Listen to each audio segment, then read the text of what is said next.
Hey, it's Margaret here. Welcome to the Well of Possibilities, where you can dip into your soul. We are October 7th, 2024. We are a year into a devastating genocide of a whole people, a culture, a language, a future, a past. Really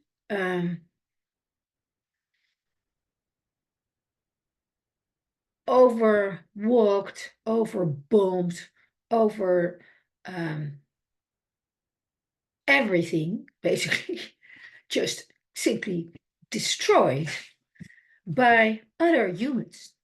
And if you follow me along for a while already, you know that I'm very keen on this question, like what does make you human? What does make me human? What is it to be human in a world that actually speeds up, where technology is very highly advanced, where doctors already operate by using machines more than their own hands, which is all great progress in a certain way, but where does it leave our human empathy? Where does it leave our humanness? Where does it lead to, in terms of love, in terms of care, in terms of compassion, in just being and enjoying each other's presence? Well, I chose today to talk to you about religion and spirituality, two interchangeable themes, concepts, words out in the open. Yet there is a big difference between the both of them, and religion is something really different and as spirituality, and yet these words are used as pop-up things, pop-up themes everywhere. And I just try to distinguish for you, or for anybody listening, why there's differences, and this guide and this training basically explores this these differences that are important to understand and to use in the right way. Of course, they're intertwined, but they're not the same thing. So, what are we talking about when we talk about religion and spirituality? The first thing is, and let's start with definitions and structures. Religion is really an organized systems of belief, of practices, of rituals centered around a certain worship for a certain God, and actually accompanied by moral guidelines, like what is right, what is wrong, who is God, or Allah, or Buddha, or, so it has definitions and descriptions that are very well defined and laid out as being true to a certain extent. Of course, there's always faith needed when you talk about religion, because nothing is 100% sure, but you can act as if you're 100% sure through faith. So, what is it then within this religion that makes that this description becomes true? Well, we're talking about, for example, a living religion when there is things like churches, mosques, like institutions, really um, um, sacred texts, Bibles, Qurans, Torahs, all these things that are written, that are known to be old. And in most religions, there is a kind of formal hierarchy, a hierarchy um, of people, of roles, of responsibilities that kind of are in between the normal people and the entity that is believed to be God. Um, this is a very tricky topic because hierarchy is within some religions way more important and way more present and way more applied and used and abused as in others. So I find it very important that you know that not all religions are structured the same, and for that reason also there are hundreds of religions. I just mentioned the first three, four, five. I mean, Hinduism, Buddhism, Islam, Christianism, Judaism, those are the five biggest ones. Those are big religions, but there are hundreds of religions. And if we talk about the centuries, there have been over 3,000 gods or kind of gods worshipped by people just like you and me. So one thing is for sure, it's important to relativize the whole concept of religion and the whole concept of belief and faith. But okay, so then for spirituality, what are we talking about? Spirituality is it is more a personal and individual experience and feelings of connection to a greater spirit or a higher something, something that most people then try not to define. I mean, within religion, it is pretty well defined what Allah or God or this higher spirit is, but within spirituality, especially within this New Age movement, there is like something, or there is the power of the universe, and that's it. And of course, there are kind of definitions as well to it, but there's not this one big, important main figure. So it automatically leads to a less formal and a kind of more fluid way of connecting to this higher entity, right? And I mean, of course, within religion, you can experience as well this individualized connection to the God you want to build connection with.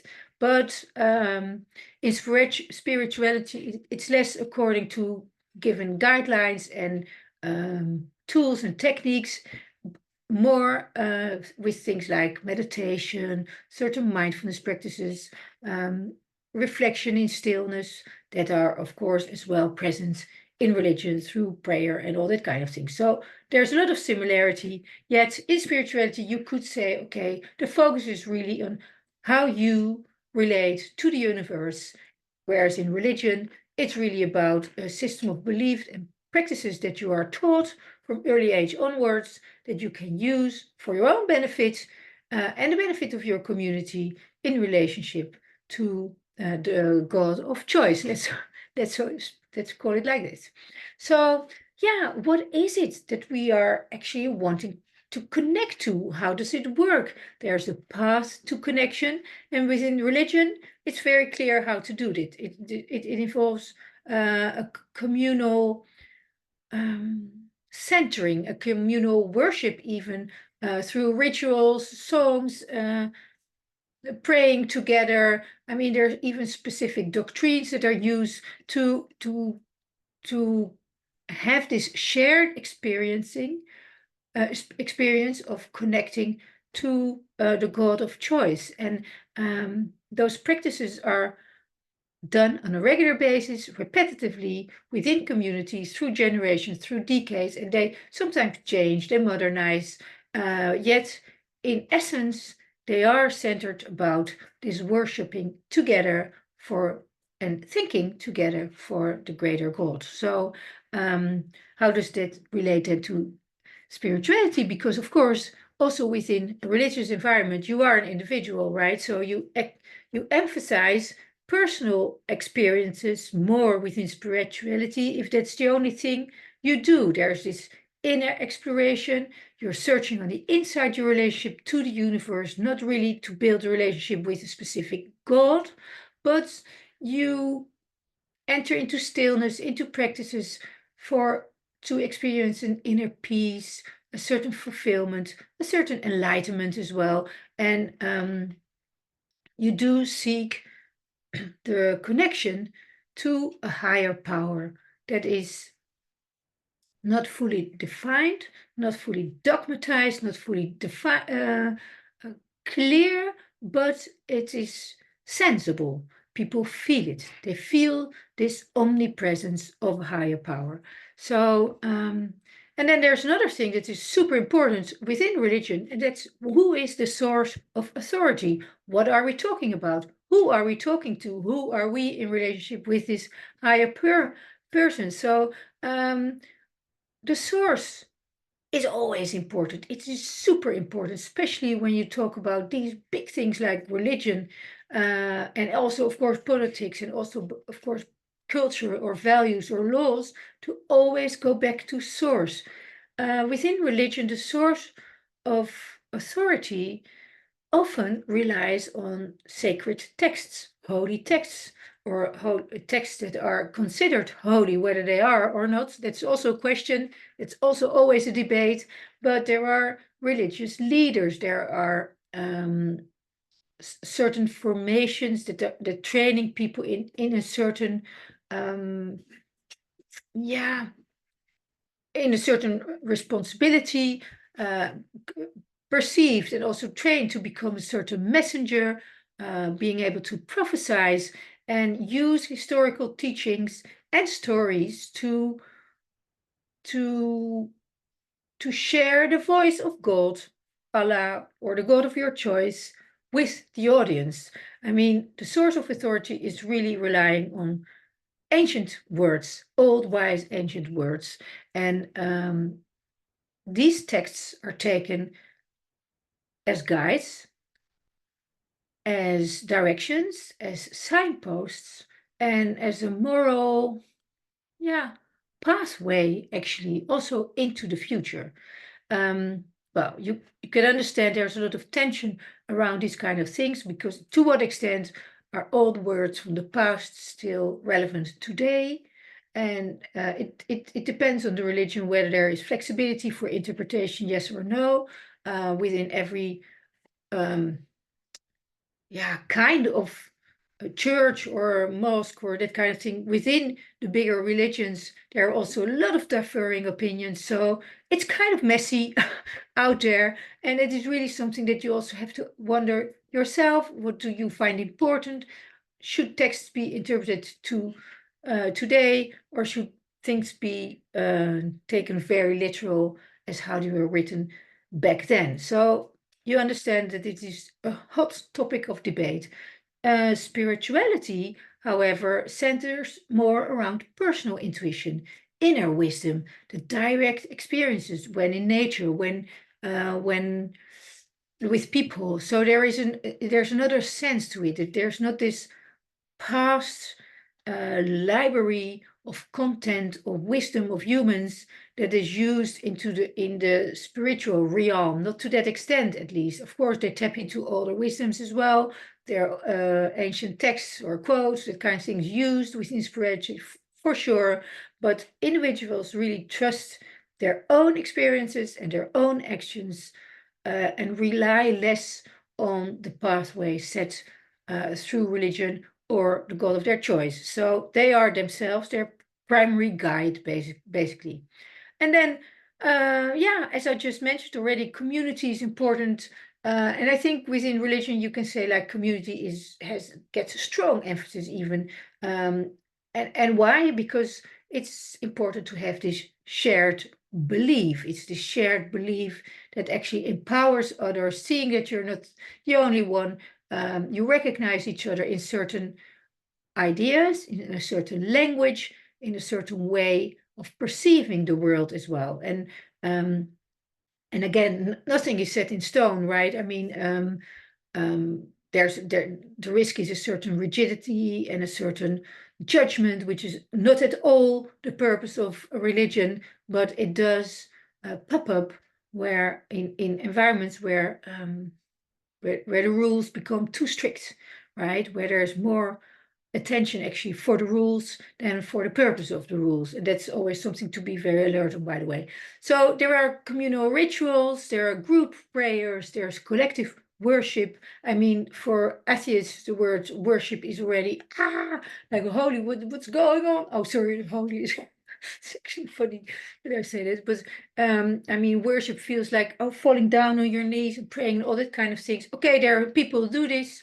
There are also many within religious practices that don't fall down on their knees, but they do have this maybe also individual respect for the authority that is kind of unknown, and they try to get to know through their experiences and through these shared moments, yeah, within certain environments. So why would people do this? Because yeah, it's important. People always seek for a sense of belonging, for support, for a shared identity even.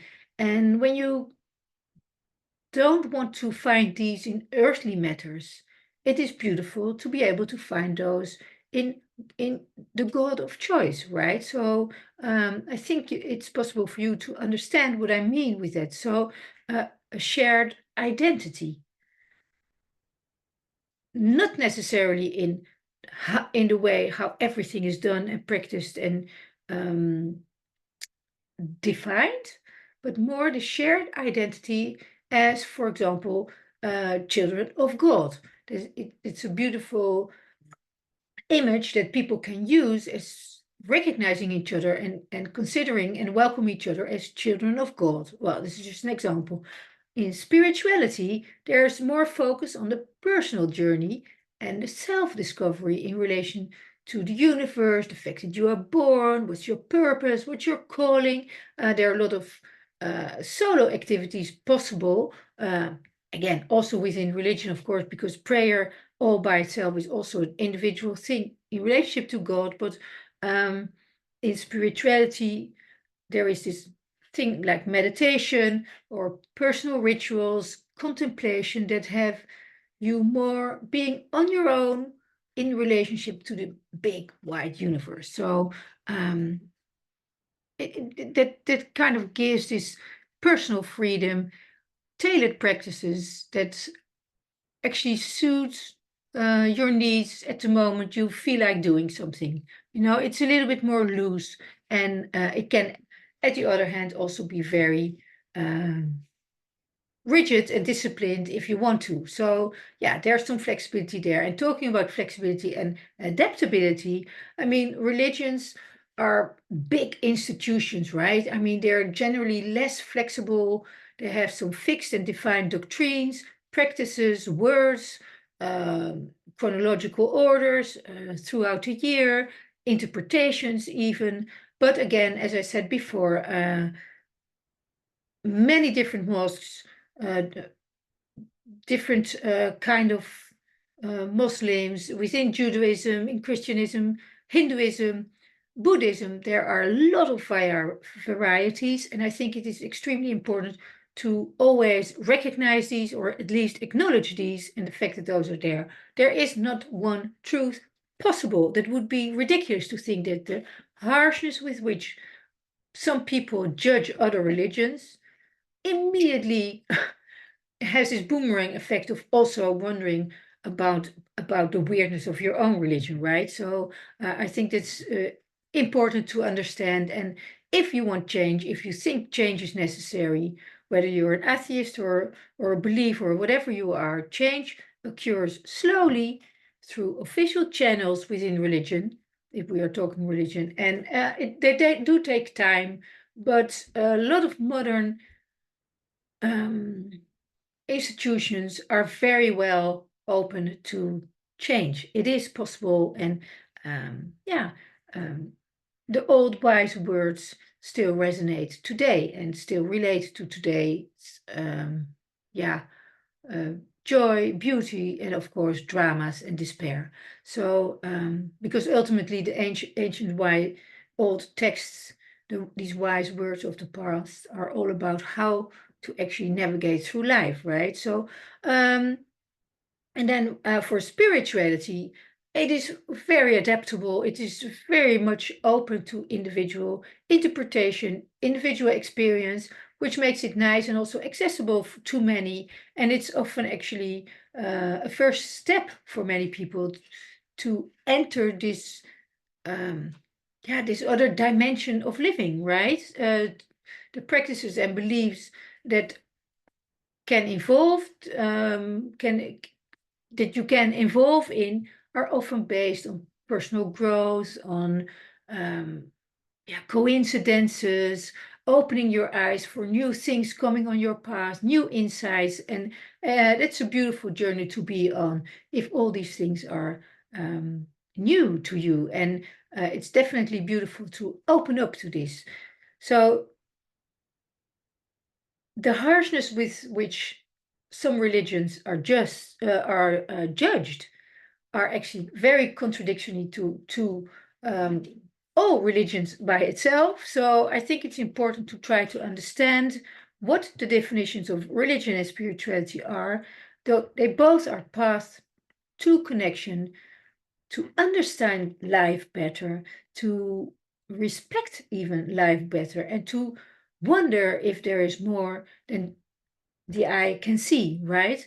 There are sources of authority, there are roles for communities, for individuals to play, and all in all, there are different levels of flexibility and adaptability possible within both definitions, I would like to call it, because they are somehow intertwined, but they are not interchangeable. And that's what I wanted to share with you today.